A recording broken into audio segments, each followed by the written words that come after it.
Season isn't over yet, but many rosters are going to be projecting big moves. You already see it all over social media. Every team is looking for the next big trade, the next big free agency signing. And hopefully, the brain trust involved in every single team's front office is doing the same. My name is Nick the Voice, joined tonight by Jeremy Schilling, Chris Felico, and Charlie Smith. We are the Bastards of Boston. Now, the Red Sox are in an interesting position. We're coming off a season where we were projected at the start of it to go very deep into the postseason. I think a lot of people, ourselves included, said that this was a team that at least had championship written all over it. And then a few speed bumps happened along the way. We managed to salvage something towards the end, but obviously losing to the Yankees like we did, and not even really making it to the divisional round, it wasn't necessarily the big win that I think a lot of us were hoping for going into the year.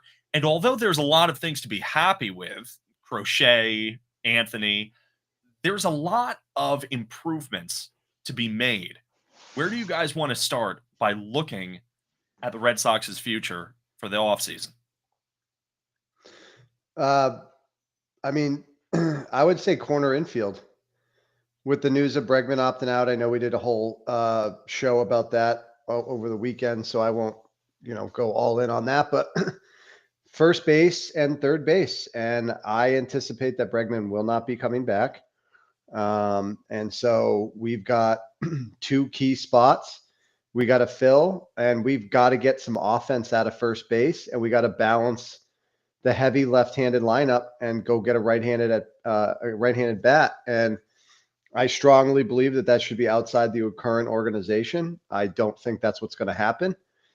Personally, I think you're going to see Meyer at third and Cassis at first with Romy, the right-hand option. Because I will say this until I'm proven wrong. John Henry is cheap, and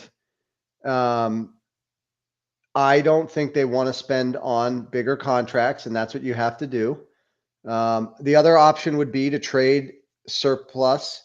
Obviously, there's some guys like Duran that could be moved, or Abreu, and you can package players in to go get a player that's under control. So I also don't think that's going to happen. So I think what's going to happen is this roster is going to be filled out by the guys that were injured as the season ended, getting healthy to start the season, and that's how we're going to go into 2026. So that's where I would start, Nick, is the corner infield spots. I know that's not the only spot, but you said where to start, and that's where I'd start.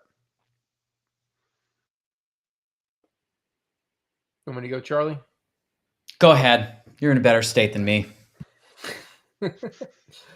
Yeah, New York is better than California. I would agree. But not that front. Yeah, I know.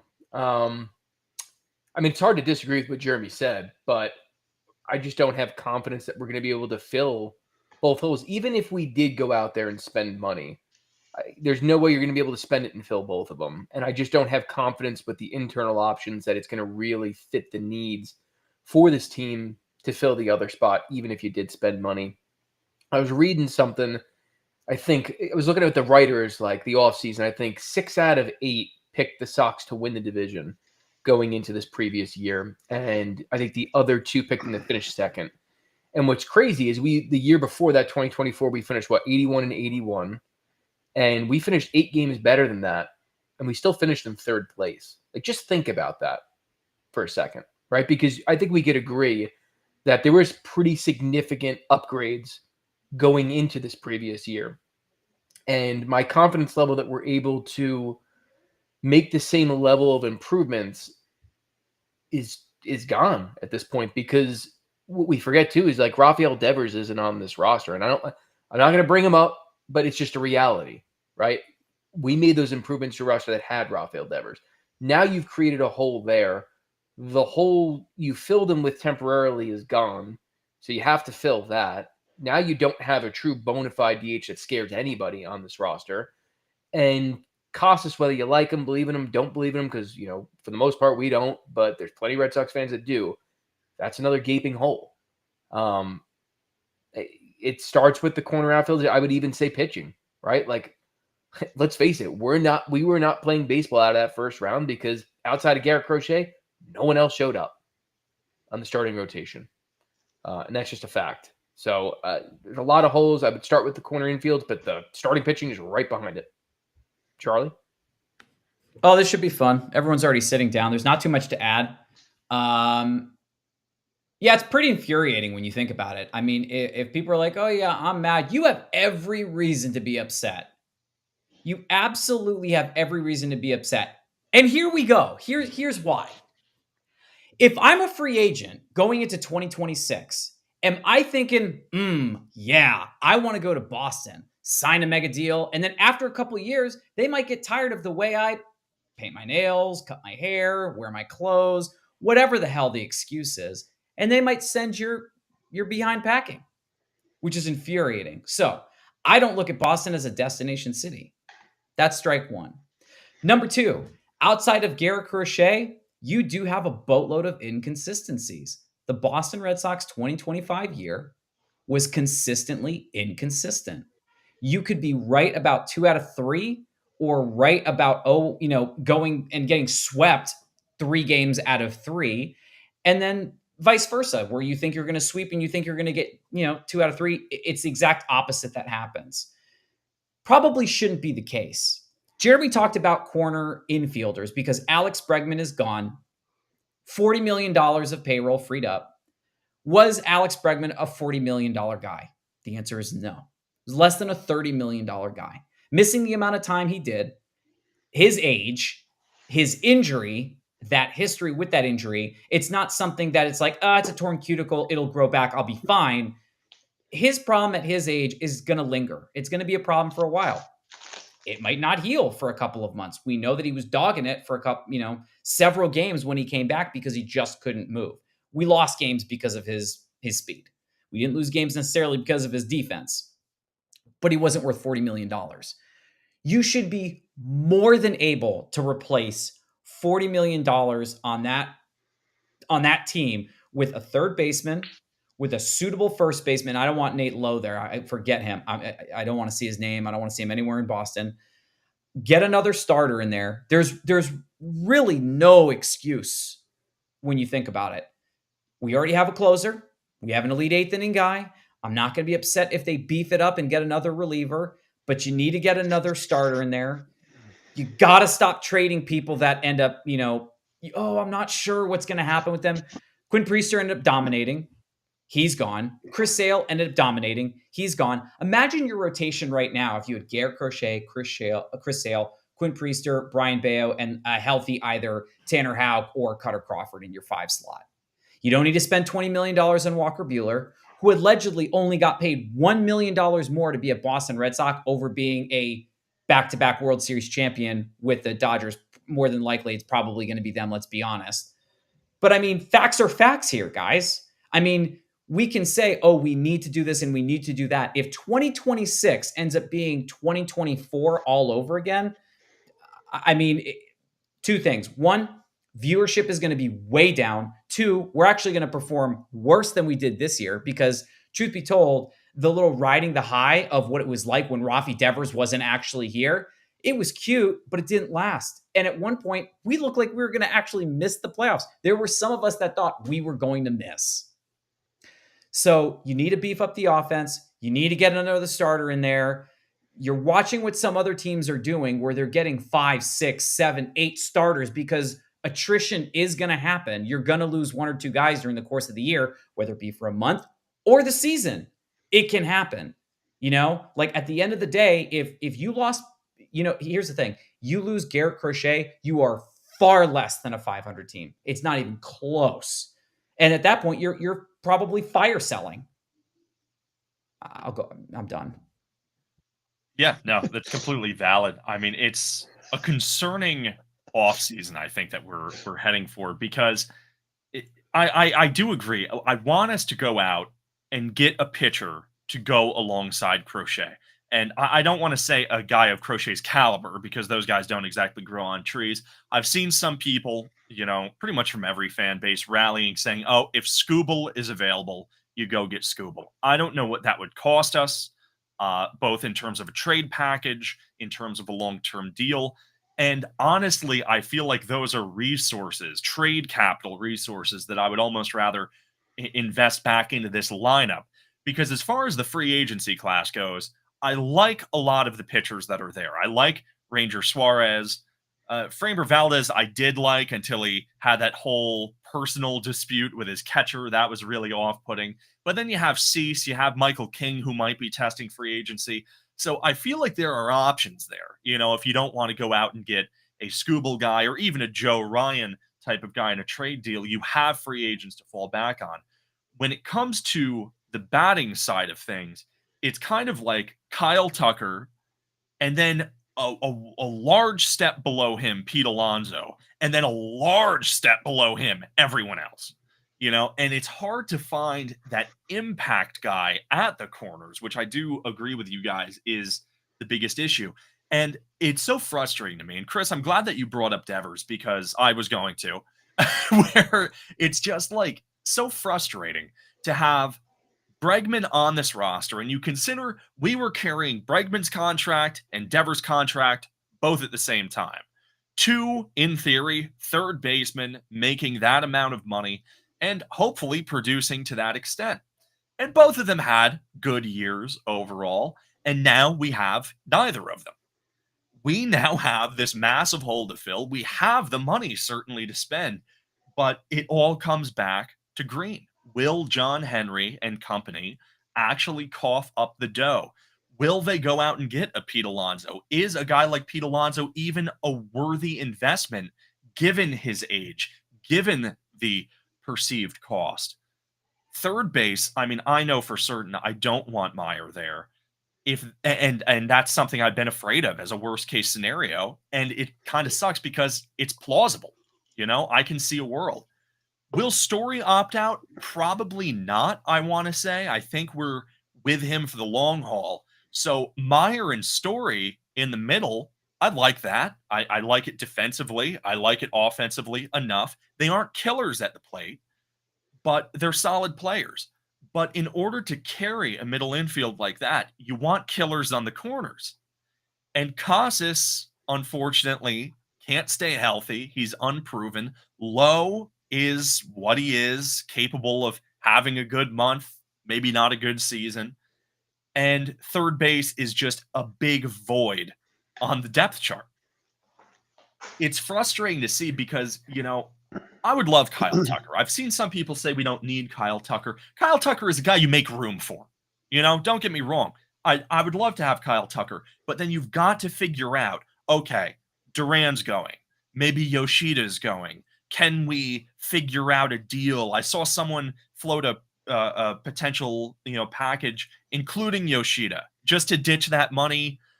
But it's just kind of a conundrum because our offense right now needs a lot.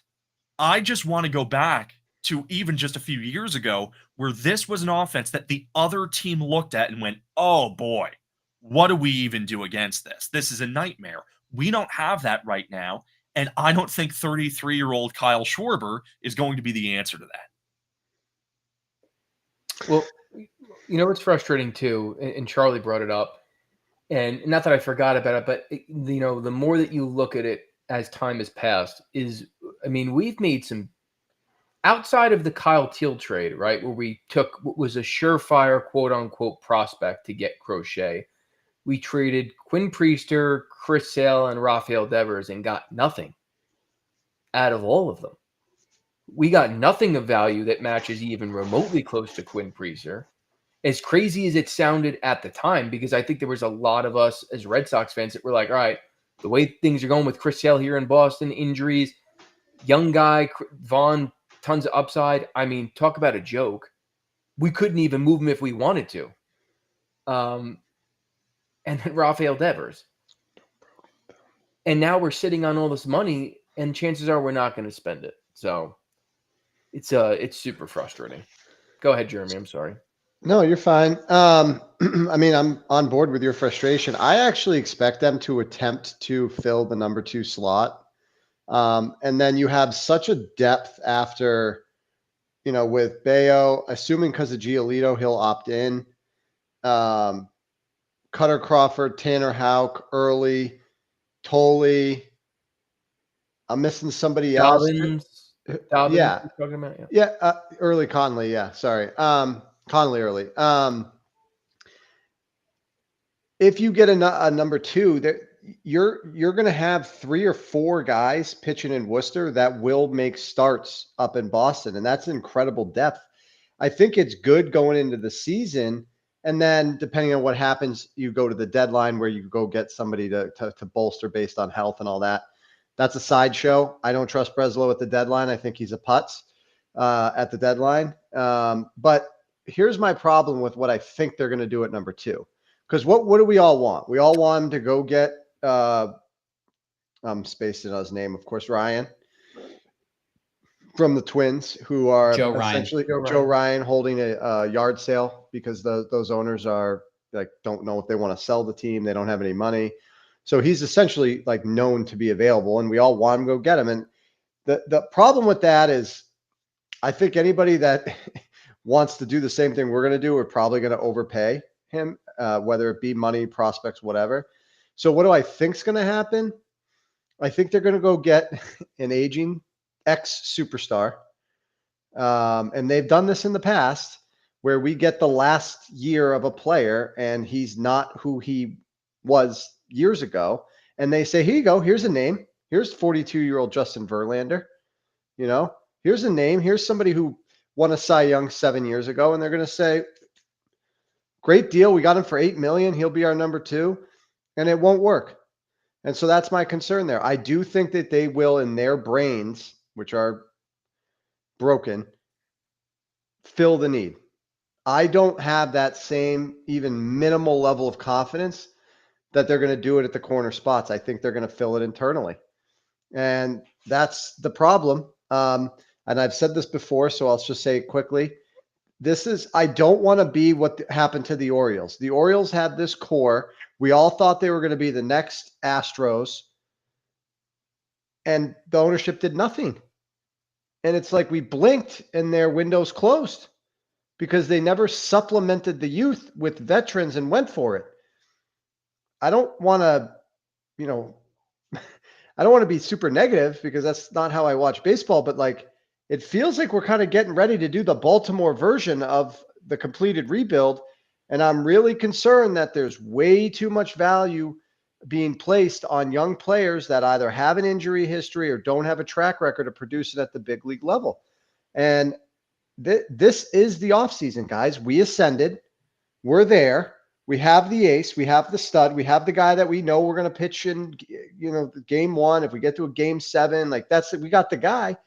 You got to go do these other things. I have no confidence that they're going to do it. And I know Charlie has some stats that support the way we feel about ownership. So I'm going to turn it over to Charlie. Yeah, this is something that I was looking at. I was talking about it with a couple people, and I had like a couple of back and forths, and now I'm done with certain people just because of 1, stupidity. I have no tolerance for it. And then 2, faceless profiles are like name calling and crap. I don't have any patience for that either. So people have been saying, we have teams in Major League Baseball, the Mets, the Dodgers, the Phillies, Arizona's up there, the Yankees are up there. And here are the things that people aren't really taking into consideration. Those teams are bringing in such stupid money, it's not funny. The Mets last year brought in $444 million. Only a couple teams did better than that. The Yankees did better with $728 million. The Dodgers did that, $752 million. Philly obviously is bringing that in, $519 million. But there's a difference too. You have to think about, okay, what was your revenue and what was your payroll? You're making all that money. What is your payroll and tax percentage? So the Dodgers, for example, who are one of the teams at the World Series now, had $752 million. They're the first team to have 4 million fans in a season. Now, that helps because Dodger Stadium has a pretty incredible capacity. It's a perfectly symmetrical ballpark. If you throw a line right down to center field, it's perfectly even on the left and to the right. I've gone there multiple times this year. Anyone who hasn't gone, it's a really great stadium. It's a lot of fun. People get drunk, sometimes that kind of stupid, but you're going to find that at every stadium. I digress. $752 million is what their revenue was. $549 million was their payroll. That's 73%, right? People are saying that's bad for baseball. The Mets exceeded that. They had $444 million in revenue, $400 million in payroll. 90% of the money they made the prior year went towards paying for your team. The Toronto Blue Jays, the American League representative, had $387 million in revenue and $277 million in payroll. That's 71.5%. Those are the top three teams. Philly, 67.2%. Arizona, 66.7%. So those are five teams that literally paid 2/3 of the money they made the prior year went towards payroll. Now, for the people that are saying that they're bad for baseball, here's the bad news. You have teams like the Miami Marlins who made $317 million, $86 million payroll. That's 30th out of 30. 27% of that revenue went towards your payroll. That means 73% went towards the owner's pockets. Next up on that list, Chicago. They're at 31.6. Tampa Bay, 33.8. A couple of spots higher, you will see the Boston Red Sox, who are sitting 23rd. 42.1% of the money goes towards the payroll. That means that 57.9% or 57.9% is going towards ownership's pockets. These aren't just like opinions. These are facts.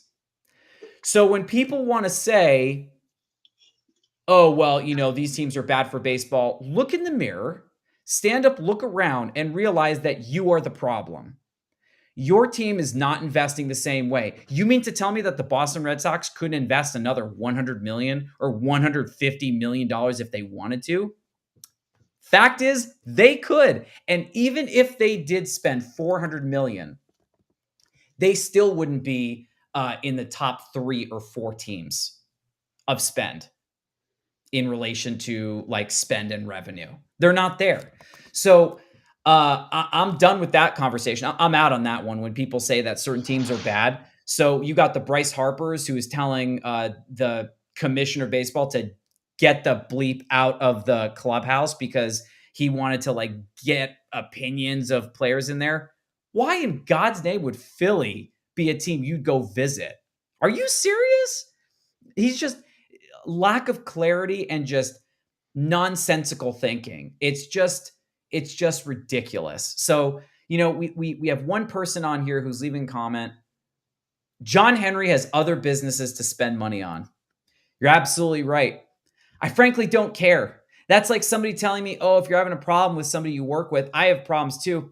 I don't really care about the problems you have with someone in with your coworkers and whatever. I'm talking about this situation right here. We can spend the money. If this is a priority team, which it should be, it's like one of the crown jewels of Major League Baseball.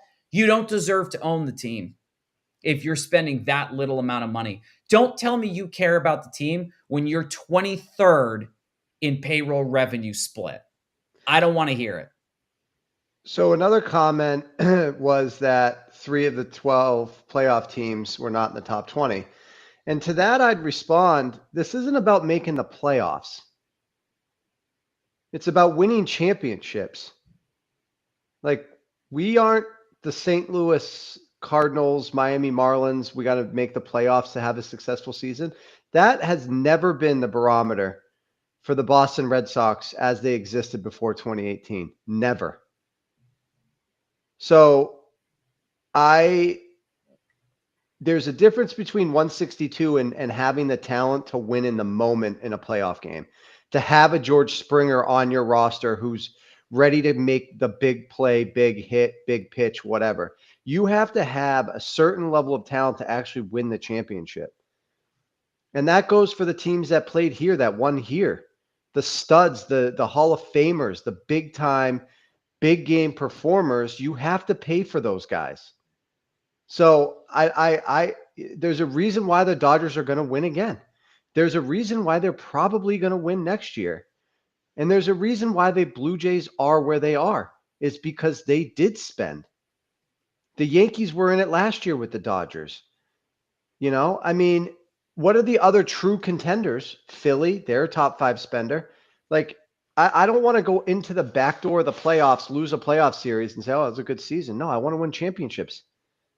I don't want to go 93 and 60 whatever and get bounced. And when you show up for the playoffs with the issues this team had, you're going to lose. And you should demand that Cheap John Henry invests more of this team's revenue into the on-field product. And if you aren't, that confuses me beyond belief because it's not your money. And I'm not saying John has to go to the poorhouse here, folks. And I'm not saying invest the other money you make from other ventures. But if you care about this team using the resources this team generates for income, again, you own Nesson. It's ancillary, but you own the Globe. Obviously, the stadium is prints money. I'm not saying don't make your $150, $200 million. Just invest the rest of it. And by the way, and I'm not a finance guy, so don't come at me if this is wrong. But don't you think if you went to and won a World Series, the net upswing in the revenue is you're going to see back on the back end of it? So I understand you're investing more, but if you go win a World Series, you get the documentary, you get the press from the parade, you get all the tours in the off season, you get higher viewership during the championship run, and you get higher viewership going into the following year. Don't tell me you're not still making more money because you had a better product. So I heard these stats, Charlie, this morning and in the car on sports radio, and you guys all know how I feel anyways, and I'm like screaming on the highway like a lunatic. Like I was so frustrated by it, and I really hope that the next time somebody like Lion Sam Kennedy has to get in front of a microphone, this is specifically brought up and hard questions are asked. And demand answers. Don't let him lie to you. Yeah. Well, go ahead. No, go on, please. No, everything you guys are saying is 100% accurate. And, the truth of the matter is you don't even need to win championships, Jeremy. I'll do you one better because let's face it, Shohei Ohtani had never won a damn thing before he went to the Dodgers. And when he got his $700 million 10-year contract, the world almost blew up. They thought it was crazy. Like, who the hell is going to spend that much money on a baseball player, especially one that hadn't won? But this is the difference when you have a front office that has a head on their shoulders and can actually figure things out and apparently has finance guys. Because, we give John Henry a little bit too much credit because we think he knows how to make money and that doesn't know how to reinvest it. The truth is he doesn't actually know how to make money very well. Because I'm going to give you an example here, okay? That contract might be the greatest contract in sports history, and I'm going to explain why. 10 years, $700 million. Do any of you know that the Dodgers get $70 million in an endorsement deal from a Japanese company because of Shohei Ohtani? $70 million yearly. So let's take $70 million. Higher. Huh? I thought it would be higher. No, that's just from one company. One yeah, company. he makes Shohei Ohtani makes more money in endorsements in 1 year than he makes in that contract in its full capacity in less than 2. Yeah. Well, and that's on the Shohei side. But I'm talking about for the Dodgers, they get a $70 million check from a Japanese company, endorsement deal, because they have Shohei Ohtani. $70 million times 10 years is $700 million. All right, they've already made back the $700 million.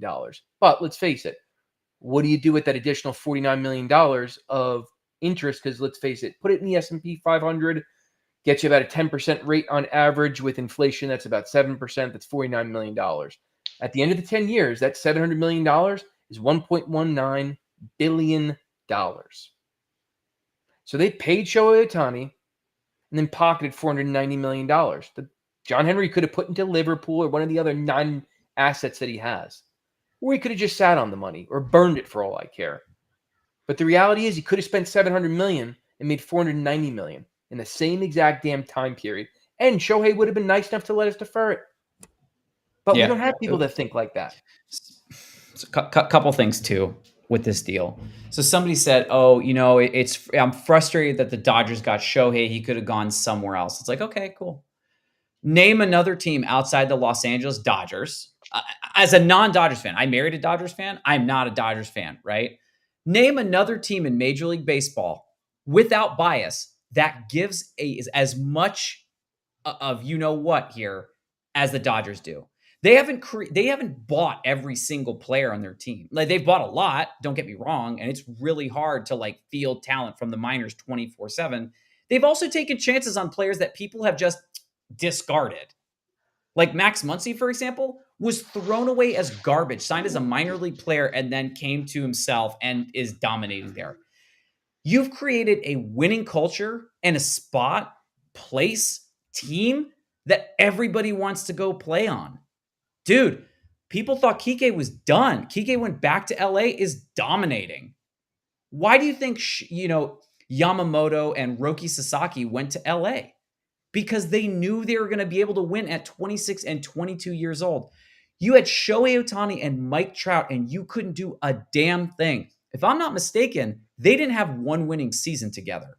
Shohei Ohtani and Mike Trout, who was the then face of the franchise.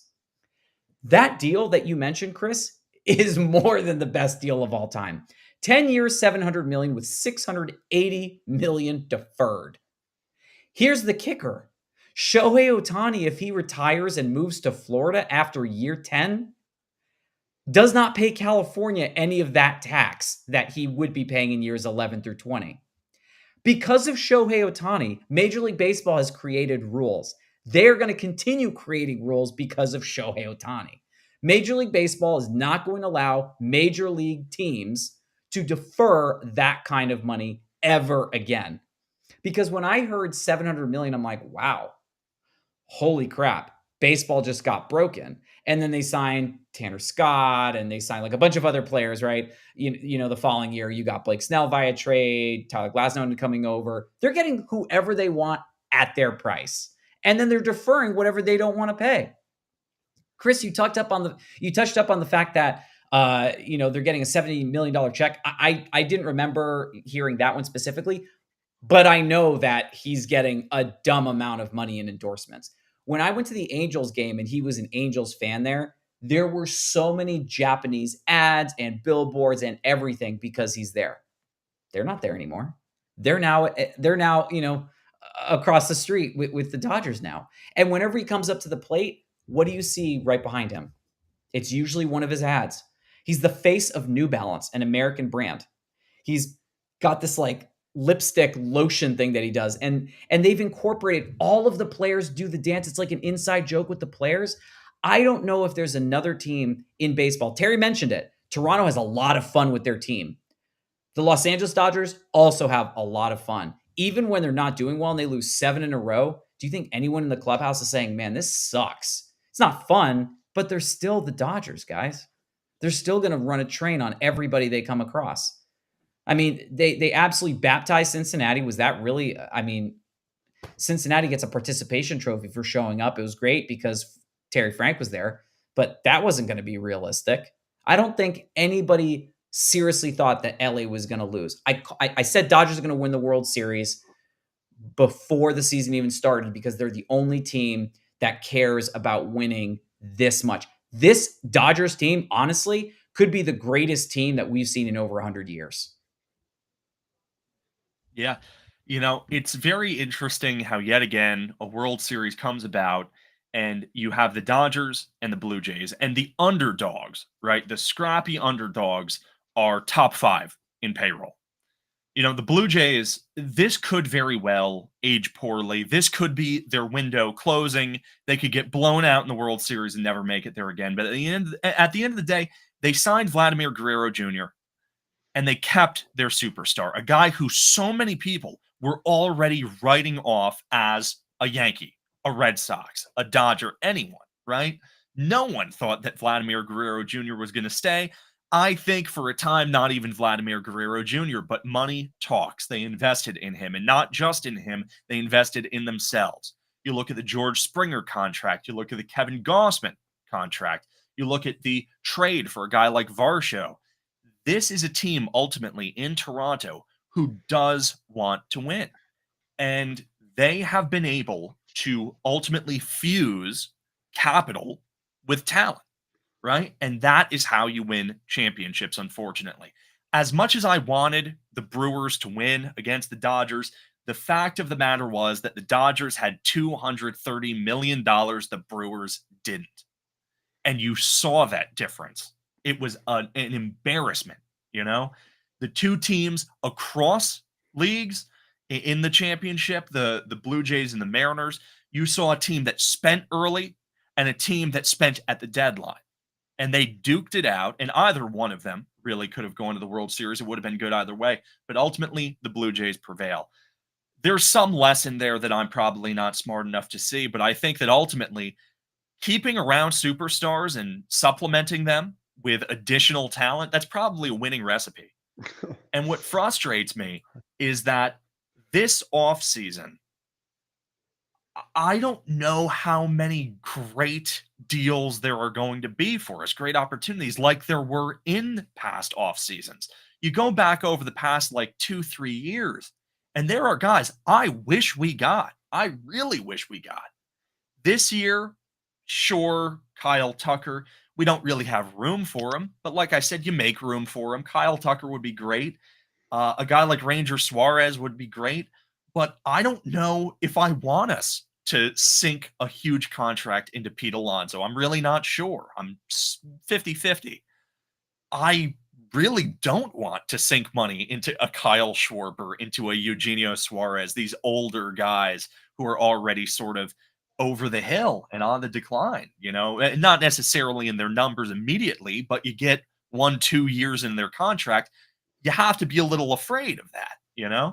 So I hate that this front office kind of has an excuse when it comes to not spending a ton of money on this offense, at least, because there's a lot of offensive players on the market this year, and we'll know for sure once the season officially ends and we see who opts out and whatnot.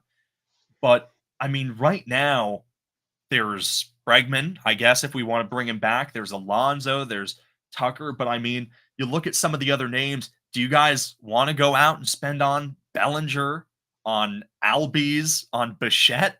I don't think players like that fit our needs. And it irks me because this is a problem that John Henry and the Boston Red Sox have completely created for themselves. Well said. Well said. Yeah. Any closing thoughts, guys? I wish that. Oh, sorry. Go ahead, Chris. No, I just said I hate it here. That's it. Why can't we have nice things? Here's what I would say. If John, and we know John hears the criticism, we know it. And we know it because of the cigar picture, and we know it because he's on the yacht with the random fan watching Boston Sports Radio. All he has to do is spend. No one's going to criticize if a player doesn't, they'll criticize the GM, but they're not going to criticize the owner for stroking the check. Spend the money. This report being public, like he's going to know this is what, it's going to get talked about. He knows, we know now, John. Go spend. Shut us up. Or sell the team. You could sell it for billions. Get your money up front and then go buy some whatever other thing you want to buy. If it's just about the dollar bill, I almost swore, Charlie, so I get credit for not. Sell the bleeping team. Sell it. If I can hold back today, I think everybody can. I'm just having one of those days. I wish that certain major league ballparks, I think you should have a requirement minimum threshold spend. And I think that if you're planning on building a new stadium, it should have X amount of seats. Dodger Stadium has 56,000? I don't even know. Dodger Stadium seating. I'm literally looking this up on the fly because I'm curious. 56,000, okay? Mookie Betts, Freddie Freeman, and Shohei Ohtani's contracts get paid up in full when Dodger Stadium is full for 48 games or 49 games. That means that you have to worry about everybody else's payroll, not including endorsements from other, avenues, right? But if you're not selling, if you don't have a sellout crowd like the Red Sox shouldn't have, there's a reason why you're not able to do it. Plus, when you have less than 40,000 seats in relation to 56,000, that's possibly 20,000 more seats for 81 games. So do the math. That's over 1.6 million seats that aren't getting sold because they don't exist. So any of these teams that are considering building a new stadium, don't be a freaking moron and build a stadium that's 35,000 seats. You're an idiot. If you don't think if you can't build it bigger, build it somewhere else. It's a business decision. You building a 35,000 seat stadium is a dumb decision. The one that they're building in Las Vegas is what? What's the capacity? 20,000? Maybe. Dumb decision. Stupid. That owner should be. I can't say it on the air. Yeah, agreed completely. I mean, ultimately, the fans pay the bills, right? None of this would exist without people being willing to spend money on a product. And I just, it goes back to the statistics that you guys were reading off. Reinvesting into the team, I mean, that should be the bare minimum, right? Any other business would expect the same thing, right? You make profit, you reinvest it into the business. Not doing that to a significant enough amount, I mean, it leads to a lot of frustration and a lot of disgruntlement. And next year is going to be a real tone setter, I think, for the Red Sox fan base and how we're all going to feel because we've been waiting. We've been patiently waiting. Okay, we're rebuilding. We're rebuilding. Well, the rebuild is over. Let's go out there and win. This year was all right. Next year, it's got to be better. It's got to be. So thank you, everyone, for listening and joining. Really, really hoping for the best here. I'm Nick, joined by Jeremy, Chris, and Charlie. And stay tuned if you're watching live. There is going to be a bit of a double header show where Jason, Doug, and Terry are going to be on discussing the state of the MLB playoffs. That is the World Series. Blue Jays, Dodgers should be a very interesting one. I mean, you have the biggest team in America versus the biggest team in Canada. I know that's not saying much, but it should be really cool to see another American versus Canadian World Series for the first time in 30 years, So thank you so much for watching, commenting, listening. We really do appreciate it. Fingers crossed, everyone, for the Boston Red Sox.